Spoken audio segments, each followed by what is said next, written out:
Selamat malam dan selamat mendengarkan buat kalian semua, khusus di radio santai malam Jumat. Di sini gue akan bercerita tentang cerita horor yang cukup menakutkan, yang berkaitan tentang kisah mahasiswa dan mahasiswi yang sedang melaksanakan KKN di desa penari. Langsung saja ke kisahnya. Dan sebelumnya, mohon jangan dengerin sendirian, karena kisah ini cukup menakutkan. Kisah ini diawali pada tahun 2009 akhir. Semua anak angkatan 2005 sampai 2006 sudah hampir merampungkan persyaratan untuk mengikuti KKN yang dilakukan di beberapa desa sebagai syarat lanjutan untuk tugas skripsinya. Dari semua wajah antusias, terlihat satu orang tampak menyendiri, yaitu Widya. Begitu anak-anak lain memanggilnya, ia tampak begitu gugup, menyepi, menyendiri, sampai panggilan telepon itu membuyarkan lamunannya. "Aku sudah dapat tempat untuk KKN," kata di ujung telepon tersebut. Wajah muram Widya berubah menjadi senyuman penuh harap. "Nang endi, Mas? Di mana?" kata Widya. "Nang kota B, Gok Deso Kabupaten." Namanya disensor. Di sebuah desa di kabupaten, banyak proyek untuk dikerjakan.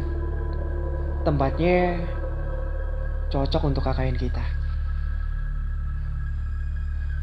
Saat itu juga, Widya segera mengajukan proposal KKN.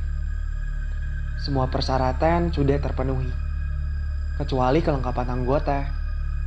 Dalam setiap kelompok minimal harus melibatkan 2 fakultas berbeda, dengan anggota minimal 6 orang. "Tenang," kata Ayu, perempuan yang tempo hari memberi kabar tempat KKN, yang ia observasi bersama abangnya. Benar saja, tidak beberapa lama muncul Bima dan Nur. Ia menyampaikan kelengkapan anggota 6 orang yang melibatkan 2 fakultas. "Sopo sing gabung, Nur?" "Siapa yang sudah gabung, Nur?" tanya Ayu. "Temenku, Kating, 2 angkatan di atas kita. Satunya lagi temannya." Lega sudah batin Widya. Surat keputusan KKN sudah disetujui semuanya. Terdiri dari 2 fakultas dengan proker kelompok dan individu.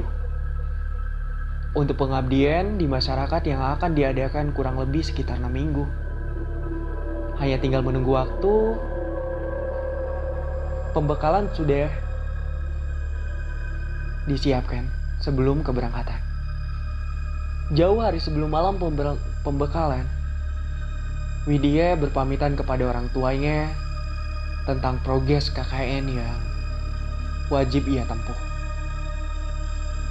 Ketika orang tua Widya bertanya kemana proyek KKN mereka, terlihat wajah tidak suka dari raut ibunya. "Gak ono enggo liyo, lapu kudu gok kota B." "Apa gak ada tempat lain? Kenapa harus kota B?" Dengan wajah yang tidak suka dari wajah ibunya. "Di sana tempatnya bukannya hutan semua, tidak bagus ditinggali oleh manusia?" tanya ibunya kepada Widya. Namun, setelah Widya menjelaskan bahwa sebelumnya sudah dilakukan observasi, wajah ibunya pun melunak. "Perasaan ibu gak enak. Apa tidak bisa diundur 1 tahun lagi?" tanya ibu kepada Widya. Widya enggan melakukannya. Maka, meski berat, Kedua orang tuanya pun terpaksa menyetujuinya. Hari pembekalan sebelum keberangkatan, Widya, Ayu, Bima, dan Nur matanya melihat sekeliling, khawatir dua orang yang seharusnya ikut belum juga terlihat. Sampai menjelang siang, dua orang itu muncul, menyapa dan memperkenalkan dirinya di depan mereka. Wahyu dan Anton setelah basa-basi bertanya seputar rencana KKN, dari A sampai Z selesai, mereka akhirnya berangkat. "Naik apa kita nanti?"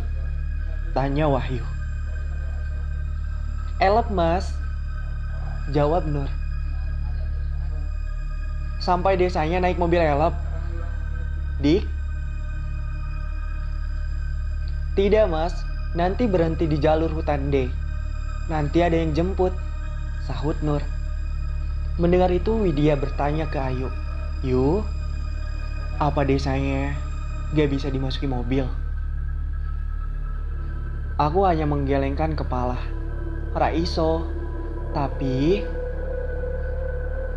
dekat kok, dari jalan besar 45 menit kemungkinan." Disinilah ceritanya dimulai. Sesuai apa yang dikatakan Nur, mobil berhenti di jalur masuk hutan D. Menempuh perjalanan 4-5 jam dari kota S. Tanpa terasa, hari sudah mulai petang. Ditambah area dekat dengan hutan, membuat pandangan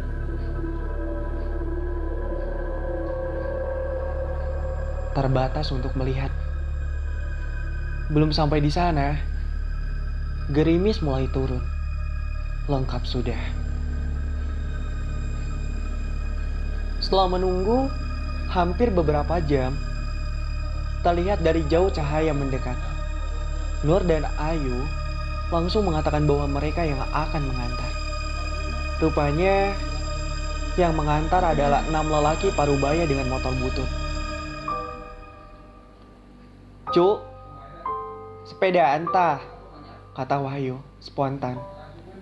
Saat itu ada yang aneh, entah disengaja atau tidak.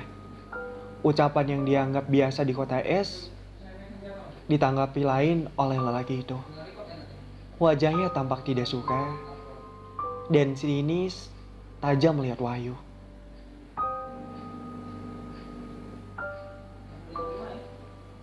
Hanya saja yang memperhatikan semua sedetail itu hanya Widya seorang. Apapun itu, semoga bukan hal buruk. Di tengah gerimis, jalanan berlumpur, pohon di samping kanan kiri, mereka tempuh dengan suara motor yang seperti sudah mau ngadat saja. Ditambah medan tanah naik turun, membuat Widya berpikir kembali.